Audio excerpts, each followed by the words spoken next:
پل صراط، جہنم کے اوپر بنا ہوا مشہور پل۔ بلا شبہ ہم سب اس پل کو پار کریں گے جو بال برابر باریک اور تلوار کی دہاڑ جتنا تیز ہے۔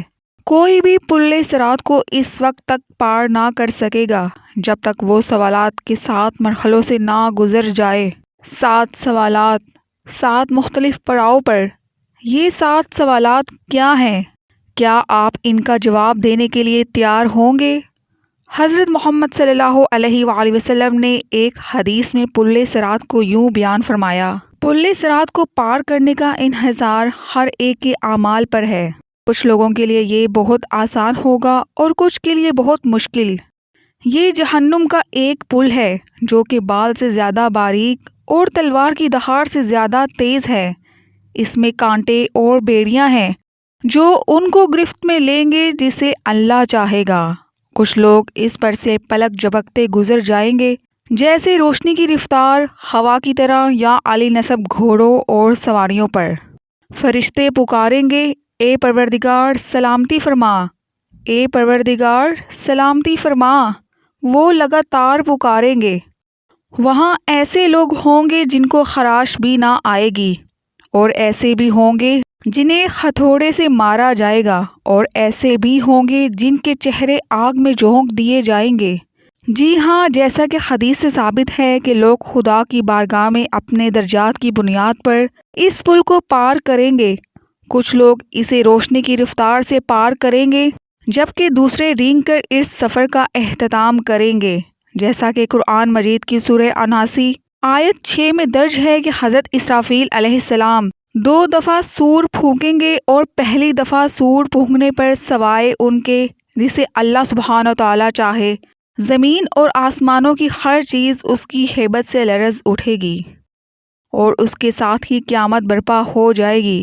دوسری دفعہ سور پھونکنے پر سب دوبارہ زندہ ہوں گے اور اپنے رب کی طرف دوڑیں گے تاکہ میدان حشر میں جمع ہو جائیں۔ روز محشر کا مقام، جو لوگ اس خوفناک قیامت میں دوبارہ اٹھائے جائیں گے ان کو ان کے اعمال کا حساب دیا جائے گا جو انہوں نے دنیا میں کیے تھے، جیسا کہ قرآن مجید کی آیات میں بتایا گیا ہے۔ دائیں ہاتھ میں اعمال نامہ پانے والوں کے لیے جنت کی بشارت ہے، اور اگر اعمال نامہ بائیں ہاتھ میں یا پیچھے سے دیا جائے گا تو یہ جہنم کے عذاب کی وعید ہے۔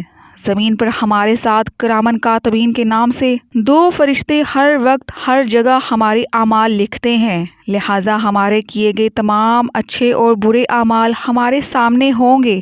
اعمال نامے کے حوالے سے سورہ کہف کی آیت نمبر 49 میں بتایا گیا ہے: اور ان کے سامنے اعمال نامہ رکھ دیا جائے گا، پھر تو مجرموں کو دیکھے گا اس چیز سے ڈرنے والے ہوں گے جو اس میں ہے، اور کہیں گے افسوس ہم پر یہ کیسا اعمال نامہ ہے کہ اس نے کوئی چھوٹی یا بڑی بات نہیں چھوڑی، مگر سب کو محفوظ کیا ہوا ہے، اور جو کچھ انہوں نے کیا تھا سب کو موجود پائیں گے، اور تیرا رب کسی پر ظلم نہیں کرے گا۔ روز محشر اعمال نامہ ہمارے سامنے رکھا جائے گا۔ ایک دفعہ اعمال نامہ مل گیا تو ہم اپنی منزل کے قریب پہنچ جائیں گے، لیکن آخری منزل سے پہلے ایک اور پڑاؤ بھی ہے، ایک ایسا پڑاؤ جو بال سے باریک اور تلوار کی دہاڑ سے تیز ہے، ایک ایسا پڑاؤ جسے بغیر کسی استثناء کے سب کو پار کرنا ہے۔ یہ پڑاؤ پل صراط ہے۔ تم میں سے کوئی بھی ایسا نہیں جس کا اس پر سے گزر نہ ہو۔ حدیث کے مطابق صراط جہنم کے اوپر ایک سیدھا راستہ ہے، ہر کوئی اس پر سے گزرے گا۔ ایمان والے اس پر سے اپنے اعمال کے مطابق تیزی سے یا آہستگی سے گزریں گے، جبکہ کافر اور گناہ گار لوگ ٹھوکر کھا کر جہنم میں جا گریں گے۔ پیارے نبی صلی اللہ علیہ وآلہ وسلم نے فرمایا: سب سے پہلے پل صراط کو عبور کرنے والے آپ صلی اللہ علیہ وآلہ وسلم ہوں گے، اور پھر آپ صلی اللہ علیہ وآلہ وسلم کی امت۔ اگر لوگوں کے اعمال اچھے ہوں گے تو وہ تیزی سے اس پر سے گزریں گے، لہٰذا پل صراط پار کرنے کے لیے آپ سے کیا پوچھا جائے گا؟ پل صراط پر ہر ایک سے اس کی زندگی کے اچھے اعمال اور گناہوں کے بارے میں پوچھا جائے گا۔ جیسا کہ ہم نے شروع میں کہا کہ پل صراط کو 7 مرحلوں پر 7 سوالات کے بغیر پار نہیں کیا جا سکتا۔ 7 پڑاؤ کے 7 سوالات۔ پہلے پڑاؤ پر جو پہلا سوال ہوگا وہ ہمارے ایمان کے بارے میں ہے۔ اگر ہمارا ایمان کامل ہے تو ہم بآسانی پہلے مرحلے سے گزر جائیں گے، لیکن کافر پہلے ہی مرحلے میں جہنم میں جا گریں گے۔ ہم جانتے ہیں کہ ان لوگوں کا آخری ٹھکانہ جہنم ہے جن کو ایمان لانے کا موقع دیا گیا لیکن وہ پھر بھی ایمان نہیں لائے۔ خدا نے اپنی پاک صفات اور نیک بندوں کے ذریعے اپنا تعارف کروایا، تو جو ایمان نہیں لائے بالآخر ان کا آخری ٹھکانہ جہنم ہے، اور جہنم اتنی بے رحم ہوگی کہ جب اس سے پوچھا جائے گا کہ کیا تم بڑھ گئی ہو تو یہ چلا کر کہے گی کہ کیا اور نہیں ہے۔ دوسرے لفظوں میں اس دن تمام کافر جہنم میں جھونکنے کے بعد بھی کوئی چیز اس کا پیٹ نہیں بھر سکے گی۔ لیکن ڈرے مت، اگر آپ ایمان لائے اور آپ نے نیک اعمال کیے تو آپ کو روز محشر کی سختیوں سے پلک جھپکتے ہی چھٹکارا مل جائے گا، بالکل ایسے جیسے حضرت ابراہیم علیہ السلام آگ میں صحیح سلامت رہے۔ اگر آپ ایمان لائے لیکن خود کو بچانے کے لیے اچھے اعمال جمع نہیں کیے تب بھی آپ کے پاس موقع ہے، ورنہ آپ کے گناہ کانٹے بن کر آپ کا پیچھا نہیں چھوڑیں گے۔ اگر آپ ان کانٹوں سے پیچھا چھڑا لیتے ہیں تو بہت اچھی بات ہے، لیکن اگر ایسا نہ ہو سکا تو جہنم کی آگ آپ کو نگلنے کی منتظر ہوگی، جیسا کہ سورہ مریم کی آیت نمبر 72 میں درج ہے۔ پھر ہم انہیں بچا لیں گے جو اللہ سبحانہ و تعالیٰ سے ڈرتے ہیں، اور ظالموں کو اس میں گھٹنوں پر گرے ہوئے چھوڑ دیں گے۔ آئیے اس پر بات کریں کہ ہم اس پل کو کیسے پار کریں گے جہاں جہنم اپنی تمام تر ہولناکیوں اور دہشت کے ساتھ ہمارے قدموں تلے ہوگی۔ ہم کوشش کریں گے کہ اس پر نظر نہ پڑے اور ہماری توجہ اپنے راستے پر مرکوز رہے۔ ہم اپنے ارد گرد لوگوں کو دیکھیں گے، ایک طرف وہ لوگ ہوں گے جو اپنے گناہوں پر پچھتائیں گے، جبکہ دوسری طرف وہ لوگ ہوں گے جو جہنم میں جا گریں گے۔ وہاں ایسے لوگ بھی ہوں گے جو اس دنیا میں رہتے ہوئے آخرت کی فکر کرتے تھے، اور وہی ہوں گے جو اس پل کو تیزی سے بغیر کسی تکلیف کے پار کر لیں گے۔ پہلے سوال کے جواب میں کامیابی کے بعد ہم وہاں پہنچیں گے جہاں دوسرا سوال پوچھا جائے گا۔ ہم سے یہاں نماز کے بارے میں پوچھا جائے گا، جو کہ ایمان کے بعد دین اسلام کا سب سے اہم ستون اور اس کے بنیادی ارکان میں سے ایک ہے۔ آپ کی نمازیں جتنی مکمل اور خالص ہوں گی آپ کا حساب اتنا ہی آسان ہوگا، لیکن اگر آپ کی نماز صحیح نہیں ہے تو شاید آپ کے عقیدے کی عمارت گر جائے گی۔ ہمارے پیارے نبی صلی اللہ علیہ وآلہ وسلم نے فرمایا، نماز دین کا ستون ہے، جس نے اس کو ترک کیا بس اس نے پورے دین کو منہدم کیا۔ اگر ہم جہنم کی آگ سے بچنا چاہتے ہیں تو ہمیں یقینی طور پر اپنی نمازیں ایک عمارت کے مضبوط ستون کی طرح قائم کرنی ہوں گی۔ اگر ہم زمین پر سوئی کے ناکے سے بھی جہنم کی آگ دیکھ لیں تو سجدے سے سر نہیں اٹھائیں گے۔ ٹھیک ہے، ہمارا ایمان مضبوط ہے اور ہماری نمازیں بھی درست ہیں۔ اب ہم تیسرے مرحلے میں داخل ہوں گے۔ اگر ہم نے دنیا میں خدا کے مال کو اس کی ہدایات کے مطابق خرچ نہیں کیا تو اگلا سوال ہمارے لیے پریشان کن ہوگا، کیونکہ ہم سے پوچھا جائے گا کہ ہم نے اپنا مال کہاں خرچ کیا اور کس کے ساتھ بانٹا۔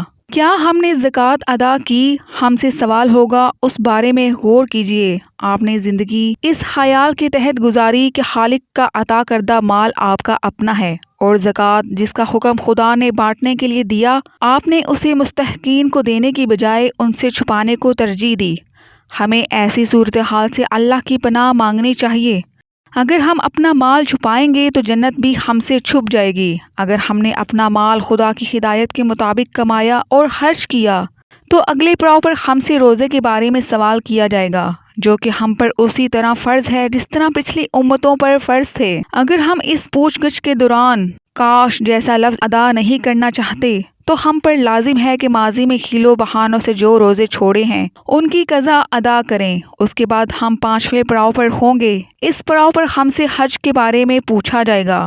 اگر آپ مالی مسائل کی وجہ سے حج نہیں کر سکتے تو مالی استحکام کے بعد زندگی میں ایک دفعہ ضرور حج کریں۔ اگر ہم استطاعت ہونے کے باوجود حج ادا نہیں کرتے اور بہانے بناتے ہیں تو ہم سنگین نتائج کا سامنا کر سکتے ہیں۔ 6 پڑاؤ پر ہم اس موضوع کی طرف آئیں گے جو بنا استثناء کے ہر کسی سے متعلق ہے۔ یہ موضوع حقوق العباد اور صلہ رحمی ہے۔ ہم ہمیشہ دوسروں کا حق غصب کر کے ان کے حقوق نظر انداز کرتے ہیں، تاہم بہت سی چیزیں لوگوں کے حقوق میں شمار ہوتی ہیں۔ بعض اوقات ہم ایسا لا علمی میں کرتے ہیں، بعض اوقات ہم جان بوجھ کر ایسا کرتے ہیں، یہ سمجھ کر کہ کچھ نہیں ہوگا، مثال کے طور پر ہم یہ جانے بغیر کہ آیا یہ سچ ہے یا نہیں کسی کے بارے میں باتیں پھیلاتے ہیں، لہٰذا ہم آسانی سے بہتان یا غیبت کا حصہ بن جاتے ہیں۔ ہمارے دین میں خاندان اور رشتہ داروں کا تصور بہت اہم ہے، لہٰذا اس کو بہت اہمیت دینی چاہیے۔ تاہم ہو سکتا ہے کہ ہم اپنے تمام رشتہ داروں کے ساتھ ہمیشہ نہ رہیں، ہمیں ان کے کچھ رویے ناپسند ہوں، لیکن ہمیں ان سے مکمل قطع تعلق نہیں کرنا چاہیے۔ آئیے صحابہ کرام رضوان اللہ علیہم اجمعین کی حیات پر نظر ڈالیں۔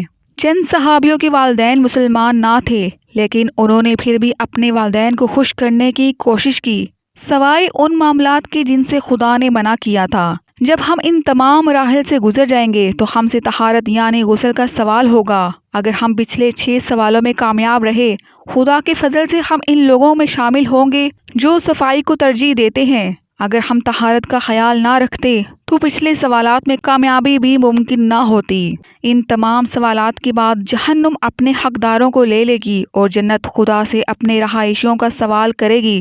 نبی اکرم صلی اللہ علیہ وآلہ وسلم نے ایک حدیث میں فرمایا، بہت سے لوگوں کو پل صراط کا پتہ بھی نہ چلے گا، اور وہ فرشتوں سے اس بارے میں پوچھیں گے کہ وہ جہنم اور پل صراط کہاں ہے، کیا ہم نے اسے عبور کر لیا؟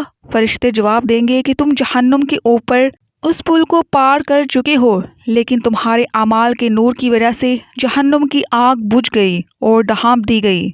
کہا جاتا ہے جہنم کی آگ مومنین سے کہے گی، اے مومنو میرے اوپر سے تیزی سے گزرو، کیونکہ تمہارے اعمال کا نور میری آگ کو بجھاتا ہے۔ خدا کی مرضی ہوگی تو ہمیں جنت بطور انعام مل جائے گی، جو کہ سفر کے اختتام پر ایک خوبصورت جگہ ہے، ایسی خوبصورت کہ کسی آنکھ نے نہ دیکھی، کسی کان نے نہ سنی، کوئی انسان خواہ میں بھی جنت کی خوبصورتی کا تصور نہیں کر سکتا۔ نیک اعمال کے ساتھ زندگی گزارنا اتنا بھی مشکل نہیں۔ ہمیں زمانہ آخر کے خوشگوار ہتھ کنڈوں سے بچنے کے لیے کچھ خاص اقدامات کرنے کی ضرورت ہے۔ تو کیا دنیا میں عارضی زندگی کے لیے آخرت تباہ کرنا ضروری ہے؟ ٹھیک ہے، آپ کو کس کی زیادہ فکر ہے، دنیا کے عارضی پل کی یا اس پل کی جو ابدیت کی طرف لے کر جاتا ہے؟